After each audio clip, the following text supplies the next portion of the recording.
Hey y'all, welcome back to the internet. This is Avery with a tutorial I'm calling Timing and Spacing Animation at 12 frames per second. It's a stop motion animation tutorial using a downshooting tripod rig, a DSLR camera tethered to a laptop, Stop Motion Studio Pro, some pennies, including a flattened penny, and the attached 11x17 document. In this tutorial, we will follow the charts on the printout to explore some widely accepted principles of animation. Ease out, ease in, or slow out and slow in. The principle that describes how objects gradually accelerate into movement and decelerate into rest. So, to add a sense of realistic motion to your animated object, have the spacing across frames gradually increase in the beginning of the motion, which is slow out, and have the spacing gradually decrease at the end of the motion, slow in. Anticipation. This is the preparatory action before the main movement. The anticipation movement is often in the opposite direction of the main movement. It's the wind-up before the pitch, the squat before the jump. Not only does it add energy and believability to your animation, it also prepares the audience for action that is to come. To add overshoot in your animation, have the decelerating object bypass its resting position a bit before bouncing back. Like anticipation, this adds believability to your animation. Arcs. Most movement happens in arcs. So, when we are animating, we should always look for opportunities to incorporate curved, arcing movements into our work. Squash and stretch is a principle that can be hard to pull off in stop-motion animation because it has to do with how an animated object changes form to indicate speed, force, flexibility, and life. Think of the rubber ball. When it squashes as it hits the ground, we feel the impact and get information about the material of the object. When it stretches as it launches back into the air, we feel the acceleration and energy of the movement. So, with those principles in mind and using this handout, let's create 2 seconds of animation shooting at 12 frames per second. Here's what you'll need. A tripod, a horizontal adapter, 2 LED lights, a DSLR camera, a laptop, a cable, 1 flat penny for unflat pennies. Set up the tripod and attach the adapter to the quick release plate. Then take the adapter off to put the camera on to keep the camera safe. Attach the cable to the camera, then adjust the adapter if it doesn't feel balanced. Connect the cable to your laptop, and then on the camera, adjust the dial so that it is on M for manual shooting mode. On the lens, adjust the toggle to MF for manual focus mode. Attach the LED clip lights, plug them in, then grab the 11x17 printout and place it below the camera.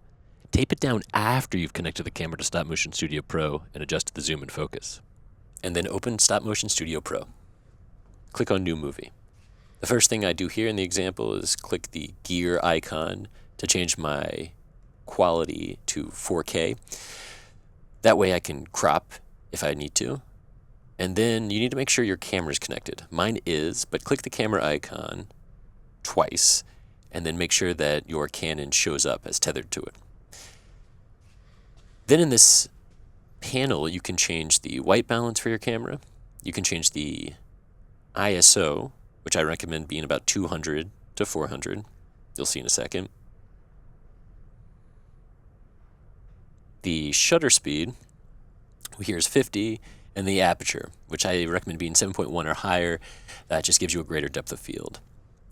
Then the last thing I had to do was rotate my image 180 degrees because there seemed to be a glitch in Stop Motion Studio Pro that was automatically rotating my image 90 degrees. So that was my workaround. Then finally, before you start shooting, click on that gear icon again. Click on the speedometer icon, and then make sure you are shooting at 12 frames per second. Then hit done. Check your image, and start going. Position the pennies in the number 1 spot on each of these animation charts.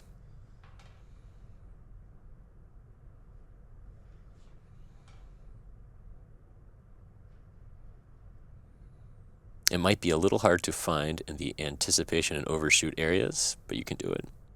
And get out of the way and click the red button, which is the shutter release. Then move to the next position, frame 2. The anticipation goes backwards, right? We're anticipating the movement in one direction before we go the other direction of the main movement. Continue, this is frame 3.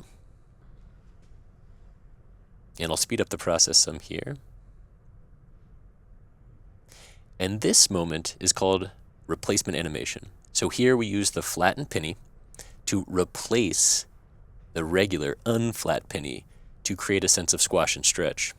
This replacement animation is used a lot in stop motion animation, but Leica Studio is well known for using 3D printed face replacement animation to bring their characters to life.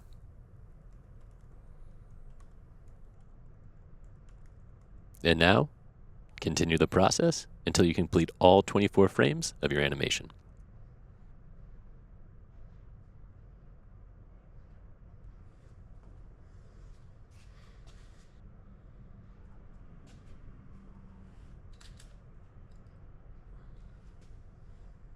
Preview the footage by pressing the play triangle in Stop Motion Studio Pro. When you're done with your animation, export as a movie. Make sure you know where you're saving it, know what it's called, and then you can check out the final work and make any adjustments that you need to in Premiere Pro. And now you have a down shooter ready to go, so you can remove that paper, put some other background down, play with the pennies or any objects you happen to have around, and practice on your own without an animation chart. Anticipation, overshoot, ease out, ease in, arcs, and squash and stretch if you can find something to replace your objects with a squashed object or stretched object of similar design, and make an animation. Have fun. Enjoy. Can't wait to see the results.